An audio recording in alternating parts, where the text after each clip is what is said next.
साधनों के धाम और मोक्ष के सहज द्वार को खोलने के लिए जो नेत्र चाहिए, वहां जो दृष्टि चाहिए, वो दृष्टि होते हुए भी हम सबके पास नहीं है। तो वो दृष्टि कैसे मिलेगी? राम जी उपदेश दे रहे हैं और जो राम जी के आसपास लोग हैं वो सुन रहे हैं, लेकिन सुनने वाले भी उस आध्यात्मिक दृष्टि से वास्तविक राम को देख नहीं पा रहे। हम लोग अभी क्या समझ रहे हैं कि पाठ में राम और प्रजा का संवाद हुआ। वास्तव में राम और प्रजा का संवाद राजा और प्रजा का संवाद नहीं है, ये संवाद जीव और ब्रह्म का संवाद है।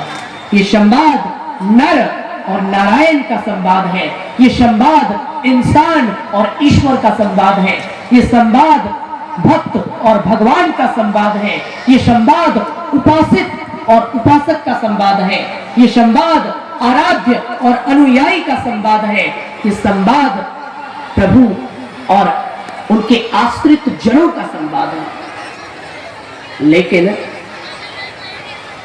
जब अयोध्यावासी सुन रहे थे तो क्या उनको लगा होगा कि मैं प्रभु की वाणी सुन रहा हूं? नहीं, उनको लगा होगा कि हाँ, मैं मर्यादा पुरुषोत्तम राम की वाणी को सुन रहा हूं। क्यों नहीं लगा? राम तत्व क्या है इसको समझिए। लोग सुना देते हैं कि राम जी ने प्रजा को ये बताया, राम जी ने वो बताया। अरे राम कहते किसे हैं? क्या दशरथ के पुत्र को राम कहते हैं? ये तो केवल शरीर है, ये तो केवल आवरण है। राम किसे कहते हैं? राम शब्द का अर्थ समझिए। राम, राम का अर्थ बताया गया है रमन्ते योगिनः यस्मिन् स रामः। राम कौन है? रमन्ते योगिनः यस्मिन् स रामः। जो योगी जनों के हृदय में रमन करते हैं, जो संतों के हृदय में वास करते हैं, जो अपने सच्चे भक्तों के हृदय में बसते हैं, उसी को राम कहते हैं। राम का अर्थ होता है रमन करने वाला। रमन करना मतलब साथ में रहने वाला, साथ में घूमने फिरने वाला, साथ में चलने वाला, इसी को कहते हैं रमन करने वाला। तो कहां रमन करने वाले को राम कहते हैं? एक बार भी नहीं कहा गया रमन्ते अयोध्या यस्मिन् स रामः। कहा गया? नहीं कहा गया। अयोध्या में घूमने वाले को राम कहते हैं, ये परिभाषा नहीं दी गई है। राम की परिभाषा क्या है? रमन्ते योगिनः यस्मिन् स रामः। जो योगियों के हृदय में, जो संतों के हृदय में, जो पहुंचे हुए परमहंसों के हृदय में, जो अपने श्रेष्ठ और पवित्रतम भक्तों के हृदय में दिन रात रमन करते हैं, उनको राम कहते हैं। इसी का उल्टा अर्थ भी बताया गया। योगी जन जिनके हृदय में रमन करते हैं उनको भी राम कहते हैं। जो योगियों के हृदय में रहते हैं वो राम है, और योगी और संत स्वयं जिनके हृदय में रहते हैं वो राम है। मतलब तुम मेरे में हो और मैं तुम्हारे में। कोई छोटा बड़ा नहीं, कोई ऊंच नीच नहीं, इसको राम कहते हैं। तो हम लोग क्या सोचते हैं? मनु शत्रुपा ने तपस्या किया, भगवान ने वरदान दिया, पुत्र बनकर आऊंगा। भगवान पुत्र बनकर आए, लीला करके गए, वही दशरथ के पुत्र राम है। नहीं, अरे ये तो केवल सुनाने के लिए कथा मात्र है, ये राम तत्व नहीं है। राम तत्व क्या है? तुलसीदास जी महाराज लिखते हैं रामचरितमानस में, तात राम नहीं नर भूपाला, भुवनेश्वर का लहु कर काला, अमित अनामय अज भगवंता, व्यापक अजित अनादि अनंता। राम कौन है? तो तुलसीदास जी ने कहा, राम के चरित्र को सुनकर ये मत समझो कि राम मनुष्यों के राजा है।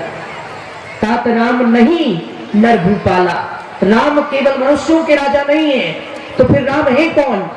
भुवनेश्वर कालहु कर काला, संपूर्ण त्रिभुवन में वही व्याप्त है। अनेकों अनेक ब्रह्मांडों का निर्माण और विनाश करने की शक्ति उनके पास है। और वो कौन है? काल से सब डरते हैं, लेकिन जो काल के भी काल महाकाल है वो परमात्मा है। काल भी जिनकी इच्छा से चलायमान होता है वो राम है। तात राम नहीं नर भूपाला, भुवनेश्वर कालहु कर काला, अमित अनामय अज भगवंता, व्यापक अजित अनादि अनंता। जिनके समान कोई दूसरा नहीं है और जिनका कोई नाम नहीं है। अनामय मतलब कोई नाम नहीं है। हम लोग क्या कहते हैं? सबसे पहले ईश स्तुति करते हैं, तो ईश स्तुति में क्या कहते हैं? सब नाम रूप के पार, वो राम तत्व है। राम तत्व का कोई नाम नहीं है।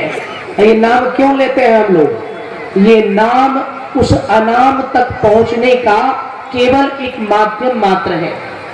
जैसे कड़ी होती है ना पहुंचने की, तो केवल एक माध्यम मात्र है। वास्तव में जो ब्रह्म तत्व राम है वो राम नाम की सीमा से परे है। इस बात को केवल गुरु महाराज ने ही नहीं कहा, गुरु महाराज की बात का समर्थन तुलसीदास जी महाराज की वाणी में भी मिलता है। अमित अनामय, अनामय मतलब जिनका कोई नाम ना हो। अज भगवंता, अज मतलब जो अजय, व्यापक अजित अनादि अनंता। राम कौन है? तो कहते हैं जो सर्वव्यापक है और फिर भी किसी के नहीं, वो राम है। अनादि अनंता अर्थात राम का आरंभ कब हुआ कोई नहीं कह सकता। हम लोग कहते हैं ना कि राम जी इतने साल तक रहे, त्रेता युग में आए। अरे ये केवल सुनाने के लिए लीला है, ऐसा कुछ नहीं है। वो तो केवल नाटक दिखाने के लिए शरीर धारण होता है। वास्तविक जो राम तत्व है वो न कहीं आते हैं न कहीं जाते हैं। उनकी उम्र कितनी है? तो कहते हैं अनादि, जन्म कब हुआ कोई नहीं जानता। अनंता मतलब उनकी उम्र 100 साल, 200 साल, 300 साल, 500 साल, 1000 साल, ऐसा कोई लिमिट नहीं है उम्र का। अनंत है। उस अनंत तत्व को राम तत्व कहते हैं। और उस अनंत राम तत्व को जब साधक पहचान लेता है, तब जब उस राम तत्व की पहचान हो जाती है, तब यह मनुष्य शरीर केवल रक्त मांस अस्थियों का ढेर नहीं नजर आता। तब यह मानव शरीर क्या नजर आता है? साधन धाम मोक्ष कर द्वारा। उस राम तत्व की पहचान कर लोगे तो आपका यह शरीर मोक्ष का द्वार नजर आएगा। और जब तक उस राम तत्व की पहचान नहीं करोगे, दिन रात रामायण का पाठ करते रहो, साधन धाम मोक्ष कर द्वारा, साधन धाम मोक्ष कर द्वारा, लेकिन कभी मोक्ष का द्वार नजर ही नहीं आएगा। अच्छा, मोक्ष किसको कहते हैं? मोक्ष का मतलब क्या है?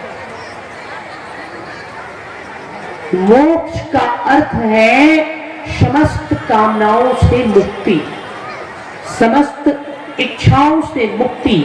उस परम अवस्था का ही नाम मोक्ष है।